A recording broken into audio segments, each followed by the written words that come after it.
Video indi çəkirəm, elə istə indi də paylaşıram. Zəhmət olmasa video sonuna qədər izləyin. Hyundai Sonatadır. Neçənci il idi abi? 2014. 2014-cü ildə qardaş ikinci yoxlanışdı ki, bizim servisə gəlir. Deyir, bundan qabaq başqa servisdə yoxlanışa getmişdim. Maşını saldılar içəriyə, məni də buraxmadılar, yoxladılar falan filan. Dedilər ki, cəmi 70 mat xərci var. 70 mat maşının problemi var. O da qranatın pulnikindədir. Başqa heç bir problem yoxdur.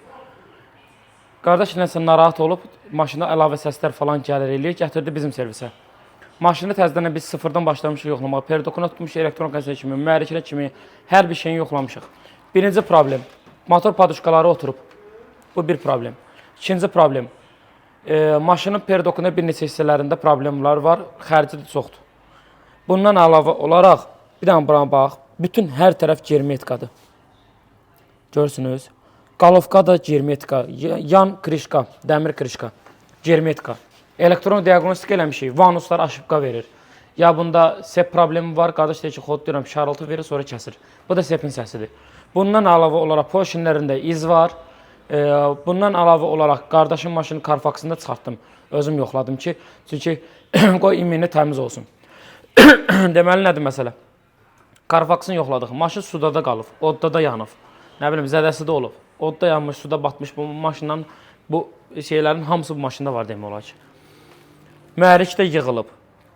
Plus vanuslar hamısı aşıbqa verir, xəta verir. Bundan əlavə olaraq kapotuna kimi hamısı dəyişilib. 2021-ci ildə 2020-ci ildə avtomobil 110 min mayılda olub, elə bir ki, probeglə. İndi isə belə deyək də, hal-hazırda göstərən probeg 70 min kilometrdir.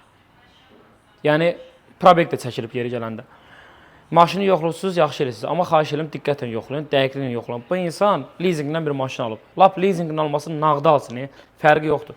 Bu insan əziyyətlə pul qazanır, maşın alır. İstəyir bu insan, istəyir digər, hər hansı kim olsun. Maşını təmiz yoxlamaq lazımdır ki, sonra da başqa bir problem çıxmasın, müştərinin üz-göz olmayasan. Və ona görə də maşının yoxlanışını eləyən zaman tam dəqiqliklə yoxlanmalıdır. Yalanla kompüteri taxdım orada, lüku işlətdilər. Lüku işlədiblər, dalinli bilinçini veriblər, işığa baxıblar, kondisioneri yoxlayıblar. Qardaş, bunlar lap kondisioner işləməsin, belə deyək. Lap deyək ki, kompresorunda problem olsun, ən pis. Yəni, ən pis, ən pis ehtimalda yəni qazı olmasın, nə bilim, kompresor işləməsin. Və motor yığılıb baxı, qardaş. Maşında səs var. İndi gəlib bu motoru sökülə ki, təzədən baxılar görəsən nə vəziyyətdədir. Kamera ilə baxdıran Porsche-nə, Gilizə, Porsche-də iz var. Yəni, klapanlar yağ içərisində. Yəni, nə bilim, maşının əməlli, yəni xərci var. Əməlli xərci var. Ona görə də çalışın maşınınızı düzgün yerdə yoxlatdırın. Burada yoxlatdırmam. Bu video iminini özümə şamil eləmirəm. Mənim üçün heç bir fərqi yoxdur. Zaten bilənlər bilir ki, burada necə yoxlanılır, bilənlər də gəlir bura. Bilməyənlər üçün bu videonu çəkirəm ki, mənim üçün fərq eləmir. Kim istəyir, aparsın öz ustasında, ya başqa yerdə yoxlatırsın. Amma maşın yoxlanışı zamanı durun maşının üstündəki. Baxın görün nə problemləri var və tam şəffaf formada yoxlanılmalıdır. Yaxınlaş bura.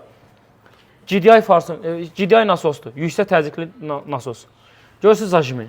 Zajim vurublar. Bakdan gələn abratka şlak bura keçir. Benzin. Bu buradan atsa, yanacaq düşsə, isti kollektorun üstünə, katalizatorun üstünə, maşında alışma baş verəcək. Bu insan da ailəsi ilə, uşağı ilə yol çıxdığı zaman niyə təhlükəli qarşılaşmalıdır, niyə əlavə xərcə çıxmalıdır? Xərci qoyuram qırağa, ən azından sabahçı maşına alışa bilər. Bax qardaş, burasını da göstərim sənə. Yeri gələndə. Bax buradan, konkret olaraq yanacaq versə, bunun da arxasında katalizator var. Turbo var, isti yanacaqdır. Yəni, bura istilik verir. Bu yanacaq bura düşsə, sən maşını 3 dəqiqədən tez ümumiyyətlə söndürə bilməzsiniz.